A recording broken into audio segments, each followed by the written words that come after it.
to the show. Now today on Financial Freedom Minutes, our resident financial advisor, Mr. Yap Ming Hui, examines financial freedom, what it means and how to achieve it. Because, well, the thing is, we've gone through several topics already, but some people are still emailing us and going, what's the overview? I mean, is it basically I can spend on anything I want, whatever I want to buy, whatever my heart desires, I can buy because I have the money.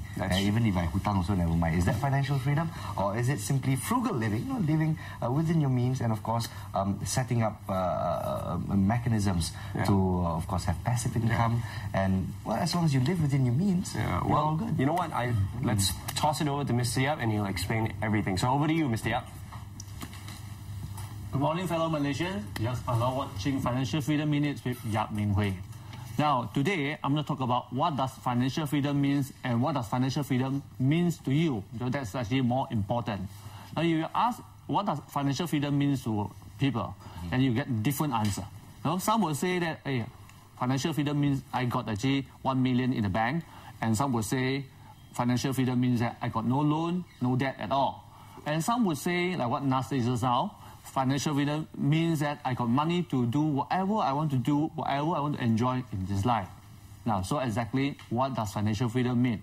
Now, let's go to the first slide to see what's the definition of financial freedom in the technical terms. Technical terms, financial freedom means, and it's an optimum financial position whereby your wealth is optimized to match your optimum financial needs and wants. Now, I know it's quite technical in the early morning, so I prepared a second slide, which is a simpler formula form to define what's financial freedom.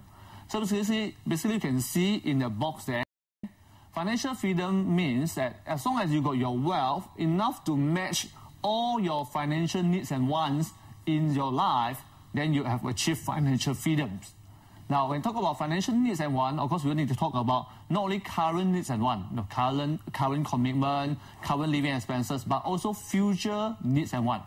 And a lot of times, future needs and wants, like, for example, your children's university education, which is something more major, or your retirement, which you're also going to live for another 20, 30 years, that is even a major needs for you to fulfill. And next, not to worry, because when you talk about your wealth, I'm not talking about only your current wealth that you have in your bank, in the Amanah Saham, in the EPF, but also the future wealth you have, the future income, future saving, and future investment that you will receive. But ideally, if people ask you, have you achieved your financial freedom?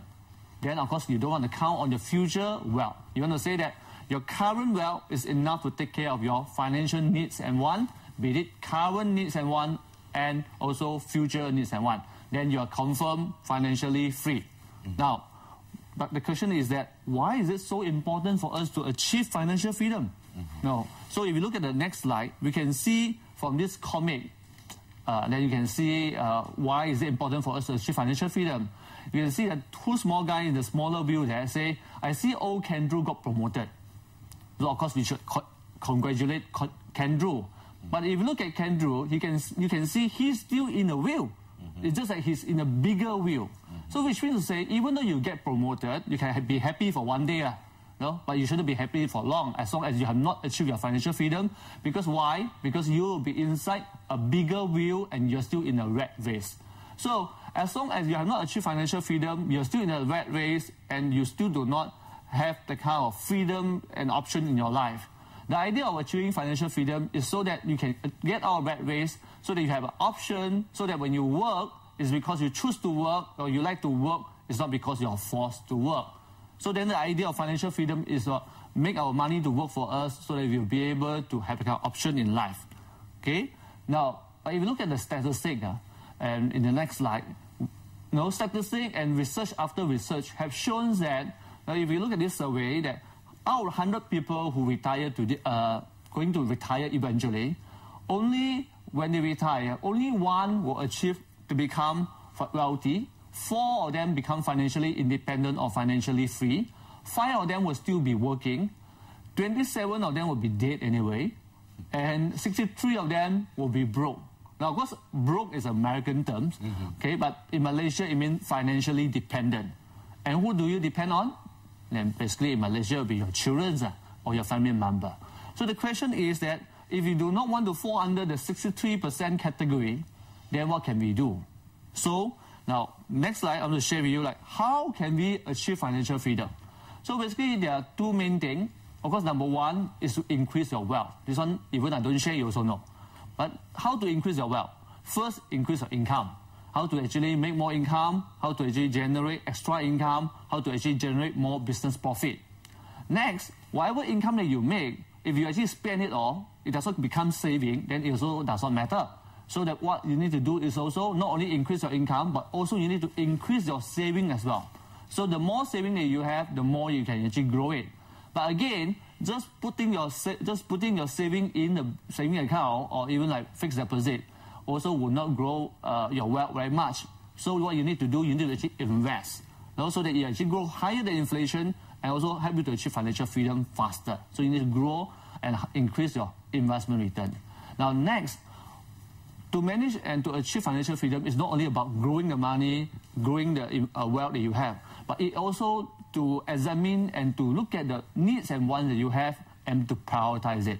Say, for example, when you do the calculation and the balancing, then you discover that if you want to actually build a bungalow house, which may cost you 3 million, you may not actually be afford to send your children to go to university in the overseas, say in Australia. Then you need to prioritize. Because either you want to continue to build your bungalow house, or you want to actually send your children to overseas. So in this situation, you may have to prioritize in such a way that you think that sending children to overseas is more important, but you may want to compromise with maybe a second, maybe a end-lot house or maybe a corner house instead that costs you maybe 1.5 million, so that you can actually achieve these two targets at the same time. So this is what I mean by prioritizing your needs and wants. So you find managing all these factors, income, saving, expenses, investment return, too challenging, then you may want to consider engaging a professional or like independent financial advisor to help you to manage all these things. So always remember, our money is hard-earned, okay? So to avoid a costly mistake, it's also very important for us to consult, to get a second opinion from an independent financial advisor before you make any major decision in your life. So with that, that's all what I have to share today. And back to you, Hanson and Nas. Thank you very much. And of course, we forgot, smarter you, smarter money. Thank you so much. No, Mr. Yap, thank you so much for sharing even that overview as well. It's quite scary as well when you think about, especially looking at the statistics here. You take a round number of 100 youth here. 63 out of 100 would be broke, and only one will be wealthy. Now, is that trying just to scare us, or is it really the situation? Yeah, this is the statistic done actually in the US. Okay? But of course, if you actually do the statistics in Malaysia, I would believe it's not far from here. Because in Malaysia, as I shared before, but in Malaysia, most of us contributed to EPF and rely on EPF as our retirement funding for lifestyle. Which is That's actually very scary, because more than 70% of Malaysian members, EPF members, after withdrawing their money, they finish spending it within 3 years. 3 years. Oh, not even 5, 3 years. Yes. No? So if you finish spending that, that's where they become broke in a sense, or dependent on other family member. No, they need to basically go back to work. So what do you think causes this, especially with Malaysians having the option of EPF and SOCSO as well? Is it because of a lack of prioritizing, or simply because of the fact, I got so much money, time to buy a car? Yes, I would think it's actually money management, isn't it? Money management. Money management. Money management, we should actually talk about only actually two parts. Because what we need to manage is two parts. But a lot of people think that we need to only manage the money side, increase the return, grow the money. Okay, but we need to manage the spending part as well. Because our desire, as I think we can see in any Bible or any religion, is actually bottomless. Well, the moment that you got a bigger car, you want a bigger car. You have a corner house, you want a bungalow. Once you have a bungalow, my friend said you want to have a Visma. Visma. So that's why your desire never ends. So the idea is for you to balance your desire and your needs and wants with the money that you have. So that you're always in a balanced position to achieve the financial freedom. So I think at some point a person has to learn a bit of contention, isn't it? Yes. some point of time. So there you go. So it's not just about economics, especially of yours. It's not just about plus and minus. It's not just about the money you bring in, how much you can grow. It's also about managing desire as well. That's what people forget about financial freedom. In fact, I also want to share, just 2 days ago, I was in a seminar. Then I was actually in KLCC sharing to people about seminar. And after that, there's one participant, she approached me and asked me, Mr. Yap, I got this financial freedom goal that I have. Okay, come on, I'd like to know that and share with me. And I said, Mr. Yap, I got a financial freedom goal of acquiring 20 properties. I said, where did you come from? You know? No, I do not know why, how does it relate, but I think it's just good to have 20 properties. So this is an example of a financial freedom goal which does not relate to our life, does not really relate to personal living expenses, our financial goals, our family. Just simply like plug from the sky, and then just say 20 properties. I said, what if you realize that you could just have 5 pieces of property, good properties, good rental, and then you could achieve financial freedom.